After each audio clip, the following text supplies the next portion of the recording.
Au détour d'une scène d'Akuno Hana, le protagoniste Takao emmène une amie dans une librairie de cartes.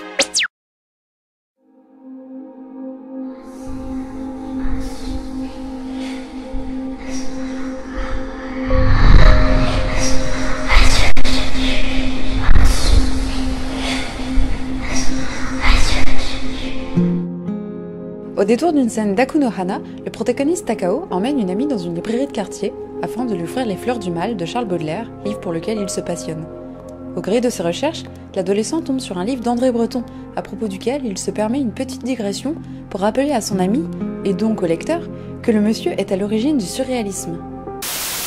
Mamoru Oshii est un réalisateur scénariste tokyoïte né en 1951 et qui commence sa carrière chez Tatsunoko Productions en tant qu'homme à tout faire, clampin, puis metteur en scène d'animation avant de suivre plusieurs collègues chez Studio Pierrot et signera plus tard ses premiers films à la réal. La Mu 1 qui décrira lui-même de brouillon et le 2 Beautiful Dreamer dans lequel il posera juste les bases de son cinéma ainsi que ses idées en se mettant à dos Rumiko Takahashi, l'auteur du manga et tous les scénaristes. Tu m'étonnes. Et pour cause, la première fois qu'on entendra Libéré from Hell, c'est l'épisode 25 sur 27 de l'animé. Du coup, déso pas déso, mais le spoil est nécessaire pour cette chronique. Le morceau en lui-même est très spécial car il s'agit en réalité d'un mélange de deux pièces distinctes. Tout d'abord la partie rap qu'on entendra à plusieurs reprises dans l'animé, intitulée de base Rap is the Soul of a Man en anglais, et qu'on retrouvera dans 3 versions supplémentaires. Numéro 2. One Piece est trop mal dessiné ce manga. Alors non, et si j'étais un dangereux dictateur moustachu, je dirais même... Déjà, on va mettre un truc au clair tout de suite. Ça, c'est un manga, et ça, c'est un animé. Il faut bien faire la distinction, surtout quand ça joue critique d'art. Si on parle des dessins d'un manga, on arrête tout de suite de se référer à l'animé si possible. Ce n'est pas la même chose, c'est une adaptation. Une des principales caractéristiques de l'univers de Last Exile est son identité graphique et technologique. L'histoire se déroule dans un environnement steampunk. Le steampunk est un univers rétro-futuriste qui se démarque par ses emprunts aux technologies, architecture et codes propres au 19e siècle, utilisation de la machine à vapeur en tête.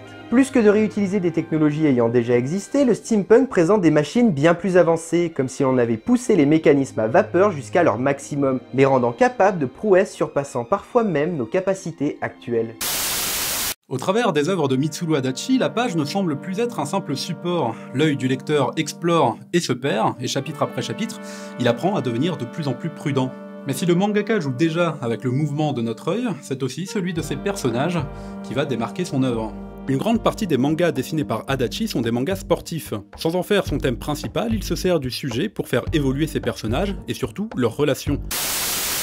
Alors mine de rien, même si ça a pas super bien vieilli, Donkey Kong était sans doute l'un des précurseurs des techniques d'animation 3D. Il s'agit là de la première utilisation de la motion capture dans une série animée. Les ouaves de DK-TV étaient en avance. Et puis moche ou pas, c'est indéniable qu'il y a eu une volonté artistique de faire ressembler les modèles de Donkey à ceux des Silicon Graphics de Rareware.